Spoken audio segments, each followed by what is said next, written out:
Welcome, one and all, regardless of where you are, who you are, how you are checking this out. Welcome. I appreciate you tuning in, watching, listening. My name is C.Truth, host of Thermal Soundwaves and the Indie Review shows. Today we're doing something special. We're going to be covering filmmakers from the Conchel International Film Festival going down this year live and in person at the Forest Hills Regal in New York City. So make sure you check that out. Come on out. For more information, it's right there below the screen. But if you're just listening and you can't see this, it's ConchellIFF.com. That's ConchellIFF.com. And Conchel, the film festival, puts a focus on the creative voices of those indie and student film directors and writers of the Caribbean, and those who are inspiring special social change. And today we welcome with us Mr. Calyx. How are you? I'm great. How are you? I'm good. Now, Calyx has done a wide range of things and it's been all over the place, from Beijing to Montreal, Toronto, TNT, which is Trinidad and Tobago. The list goes on and on and on and on with the different films and the things that he's done. But I believe your base is Toronto, right? Yeah, that's right. Okay, yes, your base is Toronto, but he's been around the world and then some. Thank you for joining us today. Thank you. Yeah, I can't wait. Absolutely. So, for those who are unfamiliar with you and your work, your world-renowned work, let us know how you got into the entertainment game and just filmmaking in particular. Um, I guess it would start. I was really, ever since I was in my preteens. I just got really into film. Film was my big thing, and I loved all the performing arts. I loved dance. I loved drama. I loved singing. But I felt like what I loved about film is that it combined all those together, and it's such a kind of interdisciplinary art form. So I ended up studying drama in high school, and then I went to a school here called Toronto Metropolitan University. Used to be called Ryerson, and I studied film there at post-secondary. So that was kind of just I guess my way into the film industry from there. Right. When did the name change to from Ryerson to the because I remember when it was called Ryerson. Oh yeah. So it changed its name, I believe, around 2020, 2021, something like that, I think. Um, and yeah, I mean, they changed the name because it used to be, like, here in Canada, we have we had these residential schools. So people who were of, native Aboriginal background unfortunately were put in these schools that were really terrible conditions for them. And one of the sort of founders and architects of these schools were somebody named Egerton Ryerson, and so the school was named after him. Gotcha. So yeah, so there were a lot of protests. This was around 2020 when a lot of that was going on, and the students just decided we don't want our school being named this anymore. Gotcha. So Gotcha. yeah, so they took about a few months to deliberate what should our new name be, and then they announced the name change. Absolutely, yeah. Absolutely, yeah. But you were saying, before I took you on that little tangent there, you were saying some other things as far as Oh, just yeah. I mean, I guess yeah. No, ever since then, I've just been writing and directing, and I've always been interested in just creating films, since my Ryerson days. Actually, before my TMU days, even in high school, I was always just trying to have something I'm working on in the background. Gotcha. Yeah. What were some of the things that you saw or that you watched film wise or TV wise that really sparked you and was like, I want to do something like that, or I like that type of program or film style? Yeah. I mean, when it started out, I definitely, I think I was really impressed at a young age from stuff that existed outside of the Hollywood system. So a lot of kind of foreign language movies, like European art house movies, even American and North American English in indie movies impressed me. Just things that sort of took your typical Hollywood narrative and did something different and sort of lived outside of that world. And I definitely, when I was younger, I was really into all those classic directors that people talk about that you read in like a film history textbook, like Kurosawa and Jean-Luc Godard and Francois Truffaut and like Jean Renoir, like all these different sort of the pantheon of great directors, if you like. And I think since then I've sort of gone back and reevaluated some of the work and just the narratives that form around these great directors. But that was definitely what initially inspired me, and now I'm trying to sort of go and look in the more underground kind of marginal worlds of cinema that exist outside of even that, which in its own way has sort of become a mainstream thing as well. I think stuff Absolutely. like Kubrick and and, yeah. Right. David Lynch. Every filmmaker's like, oh, I love David Lynch, I love Kubrick. Well, it's like, obviously, but they're great. Their work is great, but But there's so many others, on the scene, like a Calyx, or like which is what we're doing at Concho International Film Festival. We are giving light to all of those others who are doing great work and great things within the art form and within entertainment that normally don't get that type of shine. You know what I mean? So even in the quote unquote indie festivals that are supposed to be about that, you don't normally. There's still a little friction as to whether or not they're really giving that shine to the indie filmmakers and artists and writers and actors and so forth. Absolutely, yeah, for sure. What was your first film, and what was that experience like doing that first film? My first film, I'm trying to go back to high school because I'm trying to think what counts as my actual like first thing that I ever that counts, because like what would the one I will say is a movie that I made with somebody who I actually still collaborate with to this day, who is somebody that he's the co-producer on this film Zeen, that's an official selection at this festival. And so this was a film that was made in high school while I was still in high school, and basically it was actually made for an assignment called like in an acting for the camera class, but I sort of took on the responsibility to like write and direct and edit, and I sort of did the whole thing, and I also acted in it. So and basically what it was about was 3 high school students, and the idea was one of them was a dancer, one of them was a drama student, and one of them was a music student. And the idea was all 3 of them were sort of outcasts within their social group.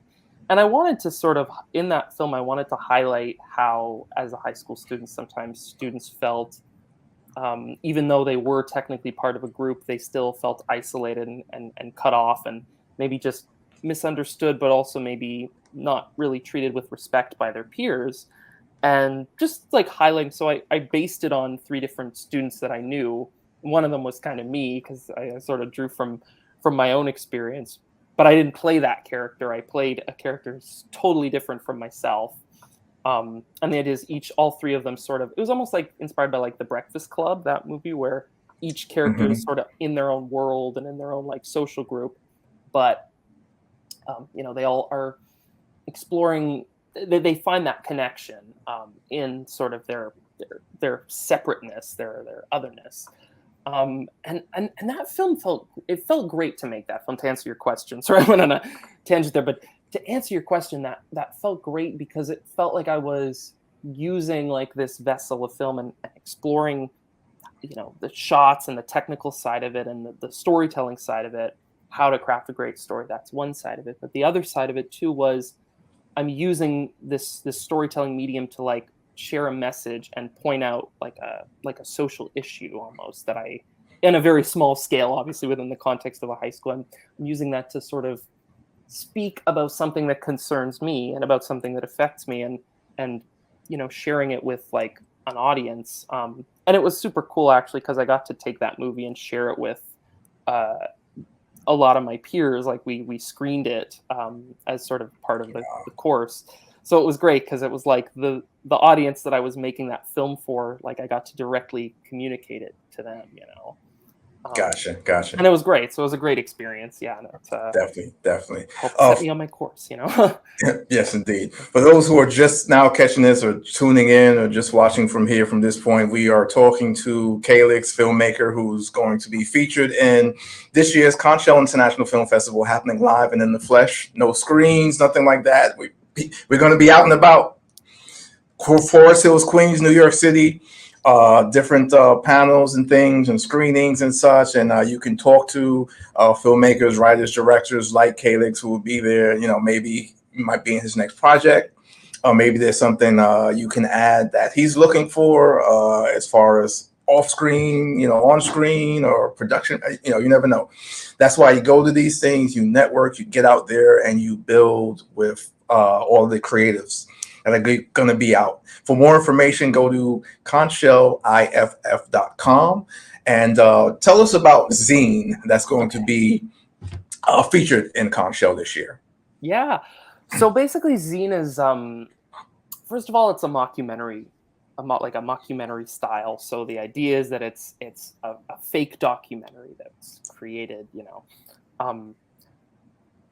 And so, you know, it's all actors, it's all staged, but it's meant to look like it's a documentary. And it's also sort of a film in the tradition of a behind the scenes making of a movie, right? So the whole premise of the film is that I play a white Caribbean or white Jamaican, director who is sort of disconnected from their culture, doesn't really know a lot about the Caribbean.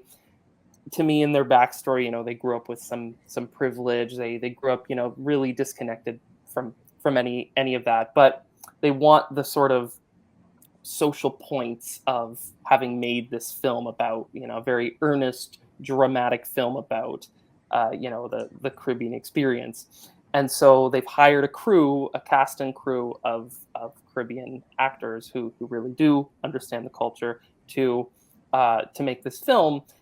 And the majority of the film is this character that I play who's got this big ego, really, you know, is trying to sort of be the boss and, you know, and boss people around, but also doesn't really understand the culture. So they're trying to get their ideas out there. They're trying to, make their film that they want. But at the same time, the Caribbean cast and crew is like, no, that's wrong. You don't do it like that. What are you talking about? Or you're being a jerk.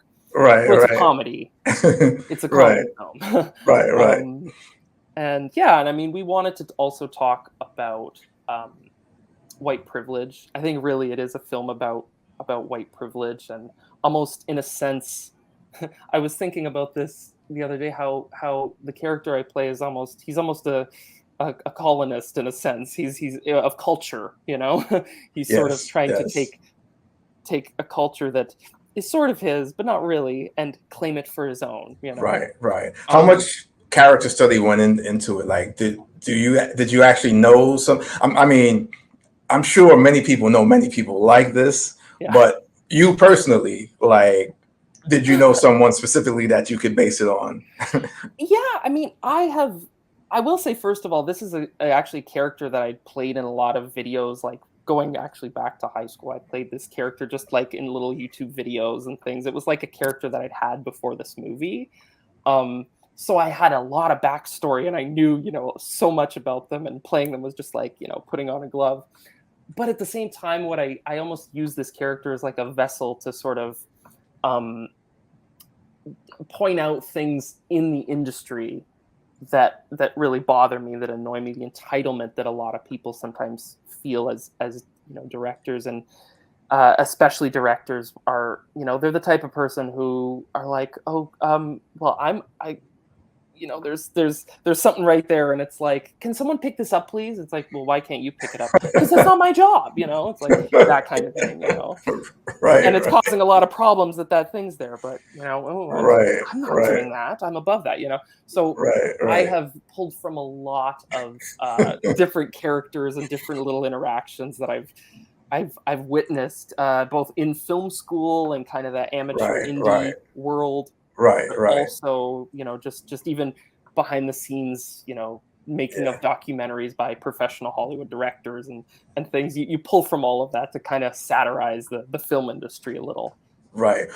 I mean, given your background and all the different things and sets that you may have been on, like, what's the most ridiculous thing that you've seen or Wow. that? Mm. I mean, you can name a couple if it's more than one. Let me think. Oh, That would definitely be one of them, though. yeah. What you just that Yeah. would be one of them. But oh man, it's so much worse than that. I'm trying to think of a good example now. Like, okay, recently, oh man, I'm like swarmed with ideas. I'm trying to think of. I got so many ideas in my head. Um, I know. Okay, one time I was like the first AD for a student film, and they basically they kept me up till like 3 a.m. in the morning because they kept changing their minds about things and all this stuff. At the end, and then at the end of the day, they ended up like I had to run around and they had this little studio space. They locked the studio, the producers and the director and everybody locked the door and they left my stuff and other people's stuff in there overnight. There was one time where they had like on the same shoot they had uh, they ended up they didn't get permission and they started early and they ended up like painting a wall and the paint from the wall just like dripped onto the floor and it like damaged the floor and cost the studio all this money, and they got really mad at them for that, and it was just like not handled just because they weren't listening and they were being impatient. So little Right. things like that happen all the time with Gotcha. egos, Gotcha. Absolutely. Yeah. Absolutely. Going back to the films, Zeen, Mhm, like, mhm. what do you feel can be done other than you bringing light to it, like with films such as yours? What can be done to or about people who are colonizing the culture, Mm. within these particular countries and territories and areas, whom a lot of times are able to do that because they have power politically Mhm. or in other, particular stations within these countries and backgrounds. Yeah, I mean, that's a great question because I think so much of it just comes down to listening, and also I think for a lot of like white people in particular, it comes from I think this thing of you need to acknowledge that you can also be the problem.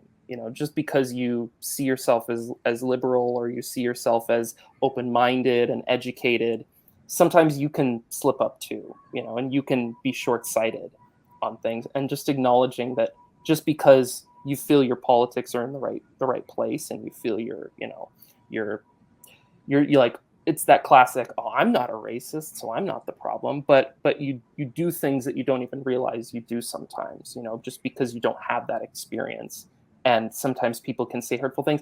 And I think it's also acknowledging that like it's okay that you did that as long as you step back and acknowledge that you did it and learn from it, you know what I mean, and try to grow from it as opposed to just being fighting that and and becoming defensive and putting that defensiveness up. I think that's such a huge thing, and that goes into like the art that you make too, and that goes it impacts all facets of your life. It's something I'm constantly in a state of learning and checking myself on, and having the people close to me check me on as well, Yeah, and yeah, having the humbleness to say, maybe I still have something to learn, and I still have a lot to learn, maybe. yeah.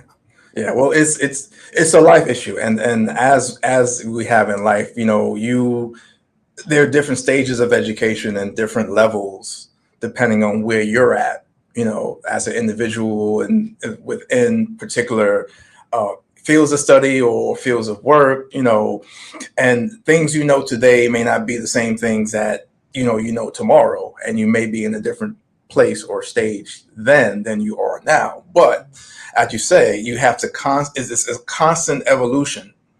Like, it's not, oh well, this is it and this is how it has, there's a constant change all of the time of Yeah. things happening and things moving, as life changes and as things move. So I think you have to always constantly move with them and make particular choices based on those things, and also learn from other people, as you say, and be open to doing that, as things go along and as things change. Well, we're going to leave it on that, and I'm sure there'll be more ample time when you come out to the Montreal International Film Festival, not only to see Calyx's work, but to also, engage in different conversations like these as well, on this or many other things. It doesn't even have to be this; it could be other things as well. So definitely check them out. Come out, Montreal International Film Festival, New York City this year, Queens, Forest Hill, at the Regal, all right? And tell them where they could see more of your work and get in contact with you, your social medias and so forth. Yeah, so it's at Calyx Films, CALYX Films, and then _. That's my Instagram and my Twitter and my Facebook. You can follow me at any of those. Also, my YouTube channel is Calyx, just Calyx Films. Yeah, and I guess those are my main channels to keep in touch. Gotcha. Definitely. Well, thank you for taking time out and for joining us to do this. Before we get to it, I call this the appetizer before we get to the main festival, going down. So definitely appreciate it.